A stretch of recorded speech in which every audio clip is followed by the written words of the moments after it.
Tapi penyimpangan itu tetap bisa dilakukan, dan diantaranya yang melakukan adalah mereka-mereka yang mestinya itu tidak melakukan, karena dia itu dianggap sebagai orang yang mengerti betul makna dari takwa dan pengaruh dari puasa di dalam ketakwaan itu. Para ustadz, para kiai dan sebagainya gitu. Termasuk tentu ada juga pendeta ya. Ada pendeta itu disebut juga. Iya. Begini Ustaz, tadi Ustaz katakan salah satu faktor yang sangat berpengaruh yaitu derasnya perangsangnya ya, atau stimulusnya.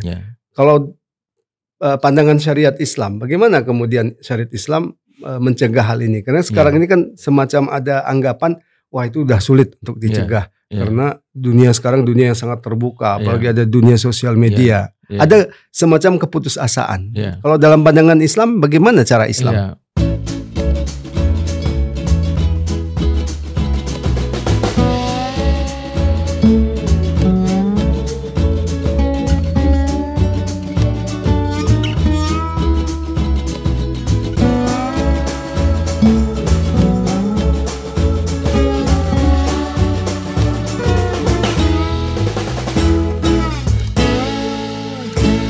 Bismillahirrahmanirrahim. Assalamualaikum warahmatullahi wabarakatuh.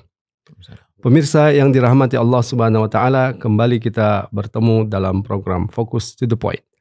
Kali ini kita akan membahas kekerasan seksual yang marak di mana-mana.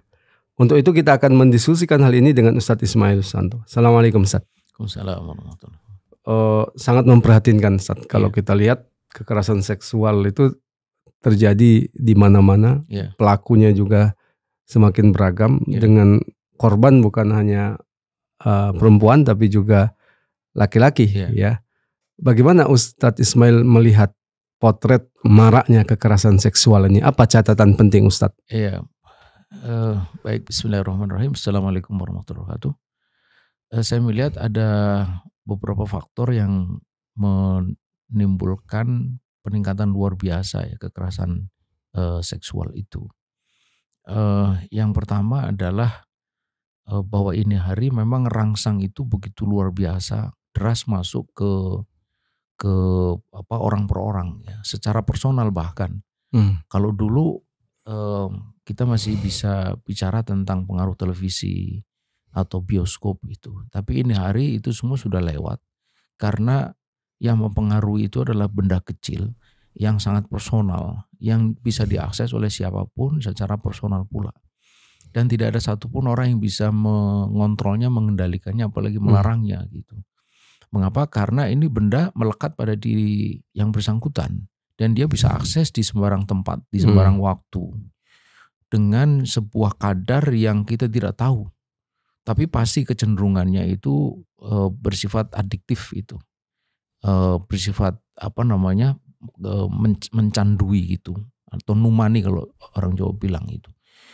Yang ketika ada rangsang, maka sebagaimana galibnya pasti memerlukan penyaluran, dan penyaluran ini yang saya kira menjadi ekspresi paling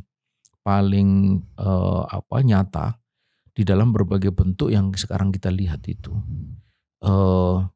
Ketika dia sudah menikah dengan pasangannya, dengan suaminya, dengan istrinya. Tapi itu pun juga kita masih melihat ada banyak orang yang melakukan perselingkuhan kan. Nah, tapi ketika dia tidak ada atau bahkan kelainan seksual karena imajinasi atau sensasi, maka itu yang terjadi. Jadi ada yang kemudian melampiaskannya kepada anak di bawah umur, ya, kepada sesama jenis, seperti yang terjadi di mana itu Jepara itu kan luar biasa itu, dengan jumlah yang sangat banyak, berapa disebut 31 ya.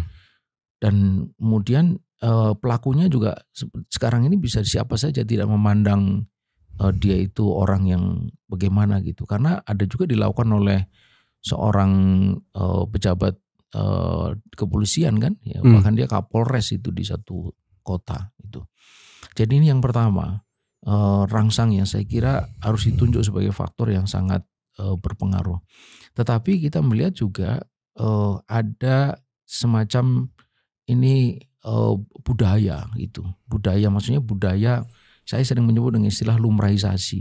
Ketika banyak berita itu muncul, kemudian diterima atau didengar, disimak oleh banyak orang, maka kemudian muncul suasana semacam pembiasaan, ya, lumrahisasi bahwa hal begitu itu lumrah gitu. Karena memang ini hari kan tidak pernah ada penilaian yang tandas itu, apalagi kemudian hukuman terhadap penyimpangan seksual semacam itu. Ini yang kedua. Kemudian yang ketiga, jelas ini menunjukkan kegagalan hukum di dalam mencegah itu. LGBT misalnya, ini hari kan tidak pernah disebut sebagai satu kejahatan. Jangan lagi kejahatan, penyimpangan pun tidak gitu. Nah, itu akan membuat lumrahisasi itu makin meningkat. Nah, ketika orang juga melihat bahwa pemerkosa itu hanya dihukum sekian tahun, lalu mendapatkan remisi, lama kemudian bebas, maka orang melihat seperti tidak ada risiko yang harus ditanggung untuk kekerasan seksual yang dia lakukan itu. Nah, sedikitnya 3 faktor ini, ya tentu saja yang keempat adalah rapuhnya ketakwaan kalau di dalam bahasa kita, kontrol diri. Puasa yang begitu rupa itu mestinya berpengaruh kan gitu. Tapi ini negeri mayoritas muslim yang puasa sudah puluhan tahun, tapi penyimpangan itu tetap bisa dilakukan, dan diantaranya yang melakukan adalah mereka-mereka yang mestinya itu tidak melakukan, karena dia itu dianggap sebagai orang yang mengerti betul makna dari takwa dan pengaruh dari puasa di dalam ketakwaan itu, para ustadz, para kiai dan sebagainya gitu. Termasuk tentu ada juga pendeta ya. Ada pendeta juga. Iya. Begini Ustaz, tadi Ustaz katakan salah satu faktor yang sangat berpengaruh yaitu derasnya perangsangnya ya, atau stimulusnya. Kalau pandangan syariat Islam, bagaimana kemudian syariat Islam mencegah hal ini? Karena sekarang ini kan semacam ada anggapan, wah itu udah sulit untuk dicegah. Karena dunia sekarang dunia yang sangat terbuka, apalagi ada dunia sosial media. Ada semacam keputusasaan. Kalau dalam pandangan Islam, bagaimana cara Islam? Teknologi itu selalu seperti pisau bermata dua. Ada banyak manfaat, tapi ada banyak mudarat. Dan kalau di dalam kaidah itu kan disebut darul mafasid muqaddamun ala jalbil masolih. Jadi mencegah kemudaratan itu harus didahulukan daripada meraih kemaslahatan. Ini andai kita harus memilih antara kita mendapatkan kebaikan dari teknologi dan di saat yang sama harus menerima kemudaratan, maka kaidah tadi itu mengatakan harus dicegah kemudaratan, meski dengan itu kita tidak mendapatkan kemanfaatan. Ada langkah-langkah ekstrim seperti misalnya di beberapa negara yang saya pernah dengar itu dia melarang sama sekali internet. Karena basisnya kan itu. Kalau orang tidak punya akses internet, maka tidak akan mungkin bisa menikmati itu semua. Jika tidak mungkin dilarang, mungkin harus dilakukan dengan terbatas itu.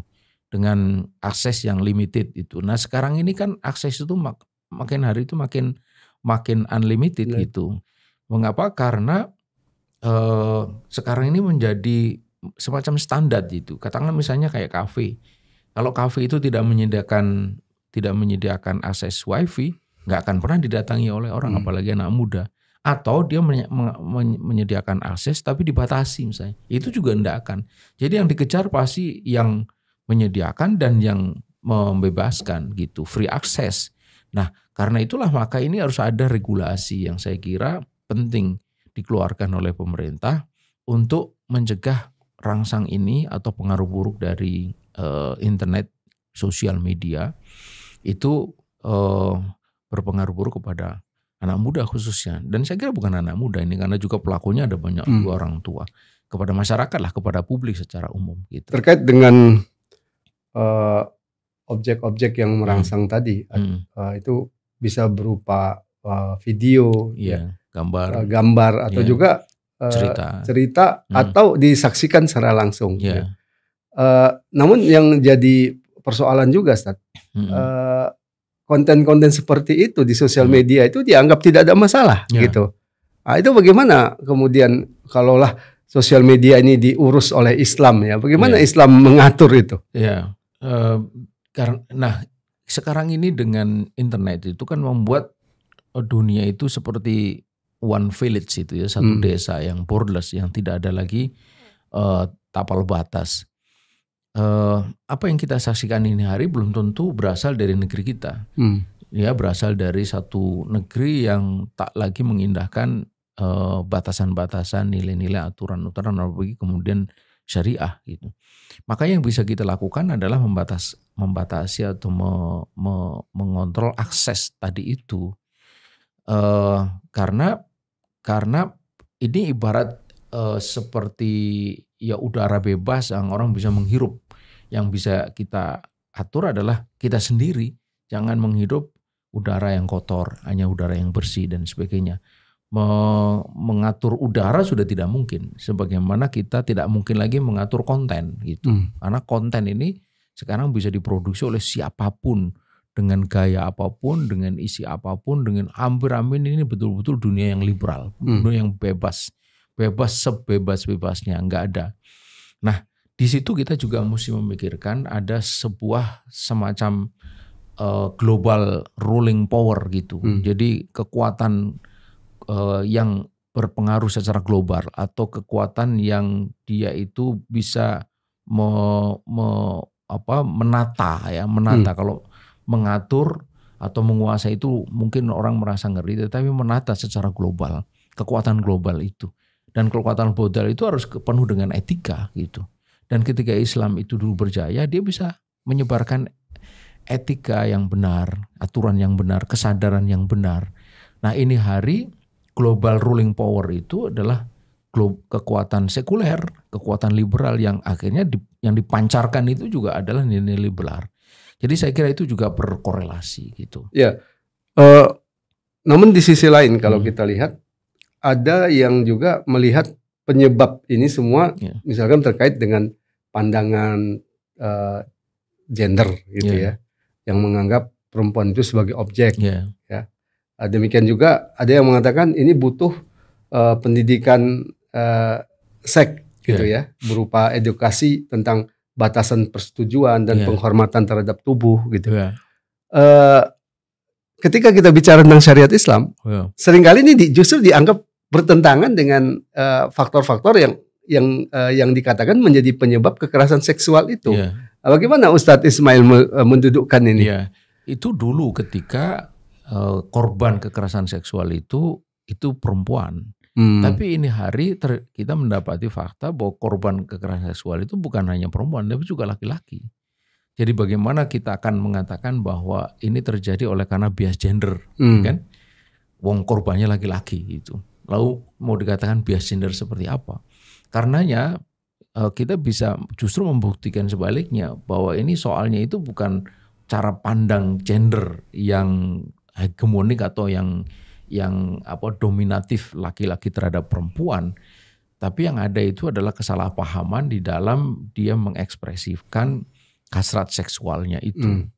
Dan di situ jika harus ada pendidikan seksual, maka pendidikan seksualnya itu adalah menyangkut aturan, bagaimana kehidupannya harus diatur, bagaimana dawafiul jins itu, naluri untuk tertarik kepada lawan jenis untuk memenuhi hasrat seksualnya itu disalurkan dengan benar. Nah, itu kata-kata ini penting, dengan benar. Dengan benar itu tidak berarti dengan lawan jenis itu benar, bisa salah, apalagi dengan sesama jenis. Tak pernah ada yang benar itu kalau sesama jenis gitu. Kalau lawan jenis itu masih bisa benar, masih bisa salah. Jadi pedoman kebenaran tentang seksual itu jadi penting ya. Apa penting yang disebut benar gitu iya. Bukan itu sebatas penghormatan terhadap tubuh, penghargaan terhadap tubuh. Apalagi kalau ukurannya itu ada konsen atau tidak, kerelaan atau tidak, itu lebih berbahaya lagi. Seolah-olah kalau sudah konsen, ada persetujuan itu menjadi benar. Itu. Dan tidak ada masalah. Tidak ada masalah. Baik, Ustaz Ismail, terima kasih. Pemirsa, demikian tadi beberapa diskusi singkat kita tentang maraknya kekerasan seksual. Ukuran tentang benar salah itu kemudian jadi penting. Disitulah agama itu dibutuhkan, Islam itu dibutuhkan. Karena dengan Islam kita memiliki pedoman yang jelas tentang mana yang halal, mana yang haram. Semoga bermanfaat. Assalamualaikum warahmatullahi wabarakatuh. Waalaikumsalam.